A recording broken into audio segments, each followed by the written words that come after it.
दोस्तों welcome to Falcon Riders India. और TVS की नई एडवेंचर बाइक दिखने लगी है रोड पे। कुछ स्पाई शॉट्स आए हैं, पहले वो देखते हैं।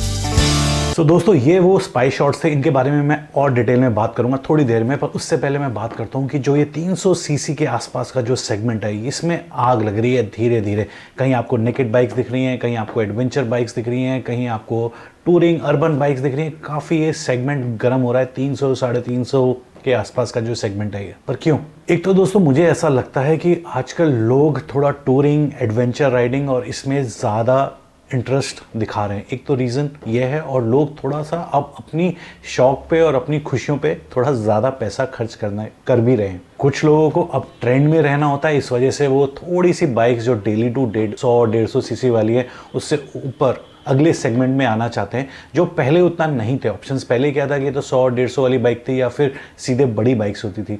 फिर बीच के जो इस सेगमेंट से इसमें गिना चुनी एक आधी बाइक होती थी, वो भी बहुत महंगी होती थी। पर अब क्या है कि थोड़ा सा कॉस्ट इफेक्टिव ये जो 250, 300, 350 वाला सेगमेंट है, इसमें अब लोग थोड़ा सा अपने आप को एक अलग लीग में फील करते हैं कि जब वो इस सेगमेंट में आ जाते हैं। Upgrade, and everybody wants to upgrade. और एक और रीज़न है कि मतलब भोकाल से मैं आपको बताऊं कि चाहे सिर्फ ऑफिस जाना हो, पर थार 4x4 चाहिए, क्योंकि भोकाल होना चाहिए। तो वही वाली बात है, शायद कुछ लोगों को सिर्फ बाइक से कुछ नहीं करना, ऑफिस जाना है, पर 300-400 सीसी की मतलब टूरिंग एडवेंचर बाइक लेनी है कि भाई साहब लगना चाहिए, समझ रहे हो, भोकाल होना चाहिए। तो भोकाल में भी दोस्तों कोई दिक्कत नहीं है, टिल द टाइम आप सब कुछ अंडर द रूल्स करो, and it's your choice. It's a free world, it's a democratic country. आपको जो सही लगे वो आप करो, बस औरों के लिए परेशानी मत खड़ी करो।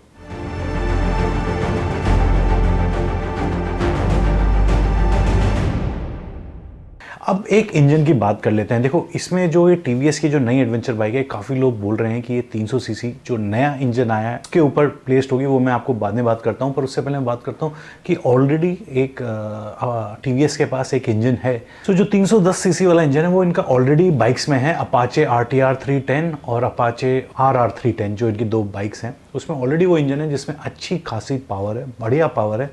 बट स्टिल दे वॉन्ट एक अनदर इंजन। जो ये 312 सीसी का है, जो ऑलरेडी उनके पास 310 वाला इंजन है। एंड जो अब ये नया इंजन उन्होंने डेवलप किया है, जिसका नाम है RTX-D4 if I am not wrong. Introducing the TVS RTX-D4 with its racing throttle response, precise power delivery, and all-range torque. It exemplifies racing thrills. It's not RTX-D4, it's like RTX-D4, ठीक है? तो ये थोड़ा सा correction है। पर anyway एक नया इंजन उन्होंने अभी आपका जो गोवा में आई थिंक मोटोवर्स था, वहाँ पे इन्होंने ये शोकेस किया था। एंड इस इंजन में जो पावर है और जो वो थोड़ी सी कम है जो ऑलरेडी इनके पास इंजन। तो मतलब हम काफ़ी लोग कंफ्यूज भी होंगे कि यार ऑलरेडी इस सीसी में इनके पास इंजन है जो अच्छी पावर बना रहा है, सब कुछ बना रहा है, फिर एक नया इंजन लेकर आ रहे हैं जो ऑलमोस्ट उससे करीबन 10-12 सीसी कम है, पावर भी थोड़ी सी कम बना रहा है। सो वाई, क्यों ऐसा क्यों? सो दोस्तों जो मैंने इस इंजन के बारे में पता किया और पढ़ा और सब जगह जो जितनी इन्फॉर्मेशन थी, तो ये जो नया इंजन है ये आई थिंक थोड़ा सा अपडेटेड इंजन है इन टर्म्स ऑफ टेक्नोलॉजी। और इसमें जो इन्होंने खास तौर से चीज़ों का ध्यान रखा है वो है कूलिंग का, कि इंजन की जो कूलिंग है। The added dual jacket cooling ensures thermal stability, enhancing the overall output. क्योंकि जितनी अच्छी इंजन की कूलिंग होगी, ऐसे तो बहुत टेक्निकल बहुत सारी छोटी छोटी चीज़ें हैं जो इसमें अपडेटेड है, उसमें मैं नहीं जाना चाहता उतना टेक्निकल। जैसे इसमें बैलेंसर है, वो भी थोड़ा सा एक अलग टाइप का कुछ लगाया है इन्होंने। एनीवे पर जो इनकी कूलिंग है, मोटे तौर पे जो कूलिंग है इंजन की, वो बहुत अच्छी कर दी है, ड्यू अलग अलग तरीके से करके कुछ लेयरिंग्स करी है आपके इंजन में। सो एनीवे तो कूलिंग बहुत अच्छी है। जब कूलिंग इंजन की बहुत अच्छी हो जाएगी तो आपको परफॉर्मेंस भी अच्छी रहेगी और उसका वेयर एंड टेयर भी कम होगा, ड्यूरेबिलिटी बढ़ जाएगी, ठीक है। प्लस जो इन्होंने नए इंजन है उसमें जो एक अच्छी चीज़ है पहले वाले इंजन से, जो इसका टॉर्क कर्व है, जो इसका पावर आउटपुट है, वो आपको लो मिड सब जगह मिलता है। ऐसा नहीं है कि एक जगह कुछ नहीं है और फिर एकदम से बहुत सारा मिलता है। तो बहुत अच्छे तरीके से इंजन डिज़ाइन किया है कि जहाँ आपको लो भी मिलेगा, मिड भी मिलेगा और हाई की तरफ भी रहेगा। सो एक इवन सा कर्व है। तो इट्स नॉट कि अभी कुछ नहीं है और फिर एकदम से बहुत कुछ है, ठीक है।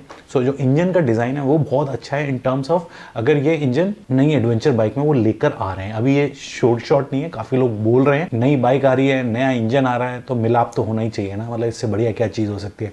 और अगर होता है तो जैसे मैंने आपको बताया कि इस इंजन की जो कैरेक्टरिस्टिक्स हैं वो इसको बहुत अच्छा बनाएंगे एडवेंचर बाइक को लेकर, क्योंकि एडवेंचर में जब आप जाते हो थोड़ा सा ऑफ रोडिंग और जब पहाड़ों में खींच रहे होते हो तो आपको लो मिड में भी चाहिए पावर, सिर्फ ये नहीं कि रेसिंग करनी ऊपर चाहिए, समझ रहे हो। सो दोस्तों एक चीज़ और आपको पता है कि इंडिया में टीवीएस और BMW जो मोटरआर्ट जो उनकी बाइक है उनका टाइप है, तो जो लो सीसी के इंजन हैं इन्होंने मिलके अपना प्रोडक्ट्स बनाने का प्लान जो भी इन्होंने करा, टाइप करा, तो वो आप ऑलरेडी देख सकते हो कि जो अपाचे की 310 RR है और जो BMW की फिर बाद में आई G310 RR, वो ऑलमोस्ट सिमिलर बाइक्स हैं लुक्स में, डिज़ाइन में, इन एवरीथिंग। वो BMW के साथ है, इसके साथ है। फिर मतलब हमें ऐसा लगा काफ़ी लोगों को जब उनके पास एक 310 GS है BMW ने जब निकाली थी, तो ऐसा लग रहा था कि जो TVS है ये भी एक अपनी बाइक निकालेगी सेम प्लेटफॉर्म पे विद देयर ओन नेम, पर ऐसा क्यों नहीं हुआ अभी तक कि मतलब TVS 310 GS ऐसी बाइक क्यों नहीं आई, and why suddenly something new. I think मेरे को ऐसा लगता है कि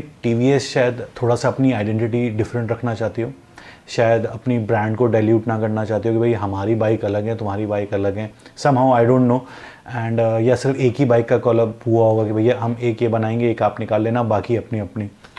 सो आई डोंट नो जो भी रीजंस था, तो आई थिंक जो उसके स्पाइस शॉट्स थे जो मैंने देखे, तो मेरे को ऐसा लग रहा है 90%, आई डोंट नो मेरा अगर दिमाग सही से काम नहीं कर रहा, कि ये दोनों बाइक सिमिलर तो नहीं है। It's not a copy of GS, it's a very different bike जो देख के लग रहा है साफ साफ, और ख़ासतौर से जो उसकी टॉल विंडशील्ड जो स्पाइस शॉट्स में देख के लगी, इवन द साइलेंसर है वो भी देख के, तो कुछ और भी चीज़ें, डिज़ाइन ओवरऑल लुक देख के लग रहा है कि it's not a copy of, so it will be a very different bike.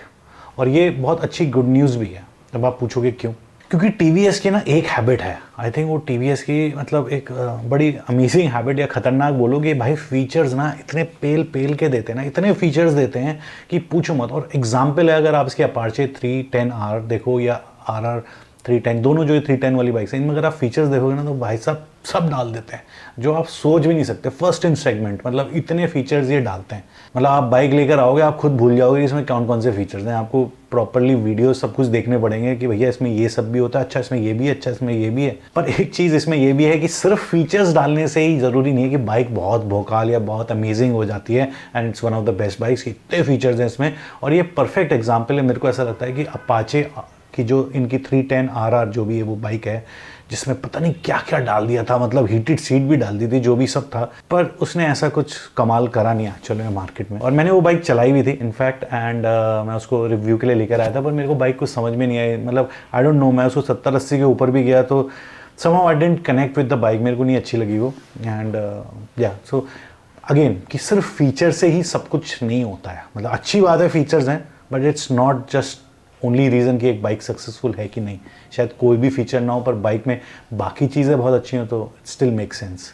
और एक और चीज़ जो मेरे को स्पाइस शॉट्स देख के लगी कि ये एक सीरियस ऑफ रोडर नहीं होने वाली है, क्योंकि इसमें एक तो अलॉय व्हील्स हैं और टायर का साइज़ भी देख के मेरे को ऐसा नहीं लग रहा था कि 21-17 या आगे 21 का इंच का और पीछे उस टाइप का सेटअप होगा। ज़्यादा से ज़्यादा मेरे को ऐसा लगता है कि शायद 19-17 या 19-18 का सेटअप होगा इसमें। It will not be like a serious off roader XPulse 210 Himalayan या फिर एसडी एडवेंचर, उस टाइप की नहीं है, पर still it will be a very capable off roading.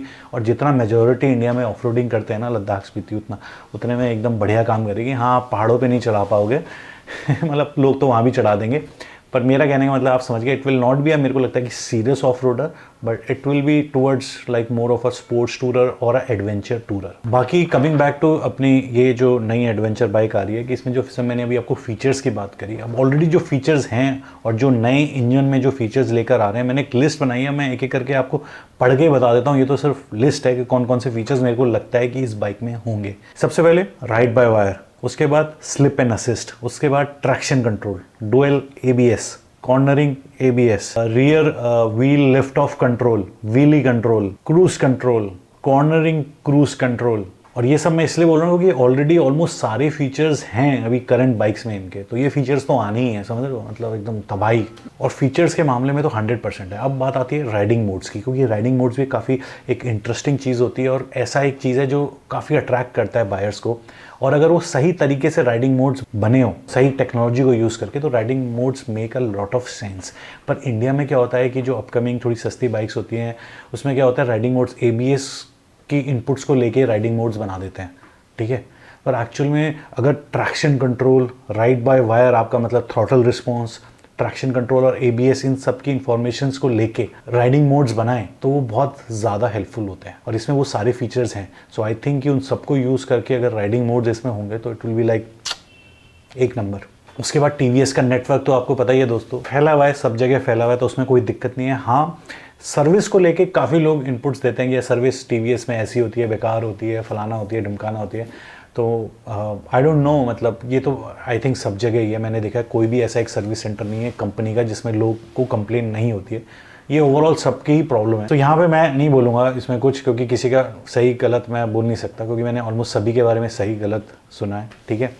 And network काफ़ी है, पर मेरे को ऐसा लगता है कि TVS को अब थोड़ा, जैसे इनकी जो महंगी बाइक्स या 1 CC के ऊपर की बाइक्स हैं उसको थोड़ा सा अलग डिवीज़न देना चाहिए, उसको अलग डिवीज़न देना चाहिए, उसके मैकेनिक्स और वो थोड़ा सा मतलब सेपरेशन करना चाहिए। बट ठीक है, इस बात को छोड़ देते हैं अभी। बाकी कुछ चीज़ें इस बाइक के बारे में ऐसे नहीं पता है, काफ़ी चीज़ें नहीं पता है, पर मेरे को ऐसा लगता है कि 300 CC की बाइक है तो एवरेज अगर इसका, मेरे को ऐसा लगता है कि अगर मिनिमम अगर आप बुरी तरीके से चलाओगे तो 25 से नीचे नहीं गिरना चाहिए, और बहुत अच्छे से चलाओगे तो 45 तक का एवरेज, मतलब कि 35 के आसपास तो नॉर्मली आपको एवरेज अगर ये दे तो it will be good. 15 litre से ऊपर की टंकी होनी चाहिए, 200 mm से प्लस का अगर ग्राउंड क्लियरेंस है, विंडशील्ड तो दिख ही रही है, अच्छा आपको विंड प्रोटेक्शन मिलेगा, तो it will be like a great package. पर सही बताऊँ, बहुत सी चीज़ मैंने बहुत बार ऐसा देखा है कि पेपर पे बहुत अच्छी लगती हैं, पेपर पे सब कुछ बढ़िया लग रहा होता है, पर जब रियल में आप उसको चलाते हो या रियल में आप उसको देखते हो एवरीथिंग, तो काफ़ी डिसअपॉइंटमेंट हो जाता है। बहुत सारे ऐसे पहले केस हुए हैं।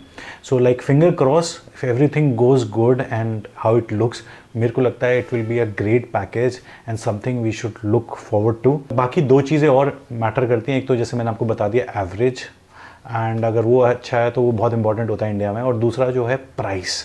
अब आती है बात प्राइस की, किस ब्रैकेट में ये होगी तो आग लगा देगी। तो मेरे को ऐसा लगता है कि जो इनकी करंट बाइक्स हैं, जो टॉप बाइक्स हैं, वो करीबन 310, 320 के आसपास मेरे को लगता है, 3.25 लाख के करीब की ऑन रोड, 3 के आसपास की ऑन रोड पे। अगर इस बाइक को इन्होंने 3 लाख इसी प्राइस पे रख लिया या 3 के अंडर पे लिया, इंट्रोडक्टरी ऑफर होता है ना कभी कभी कुछ स्टार्टिंग में, 3 से अंडर में ऑन रोड प्राइस अगर आ गया इसका, तो किलर होगी ये बाइक, ऐसा मेरे को लगता है। पर 3 मतलब ये समझ लो 310, 320 से ऊपर नहीं जानी चाहिए। मतलब अगर समथिंग अराउंड ये ऑन रोड 3 से कम की होगी तो it will be like a great with all those features, ठीक है। सो ये मेरी प्रिडिक्शन है, बाकी तो आने वाला टाइम बताएगा, ठीक है। I am really looking forward to this bike and can't wait कि कब ये प्रॉपरली खुल के सामने आए मार्केट में, कि हम इसको अच्छे से देख सकें, और कब कभी हमें चलाने को मिलेगी तो हम इसके एक रियल फील ले सकें। बट टिल देन दोस्तों, चमकते रहो, मुस्कुराते रहो। आई होप आपको ये वीडियो पसंद आया होगा। स्टिल कुछ बातें होंगी तो कमेंट्स में लिखना, I will be happy to help, and take care, bye bye, love you दोस्तों।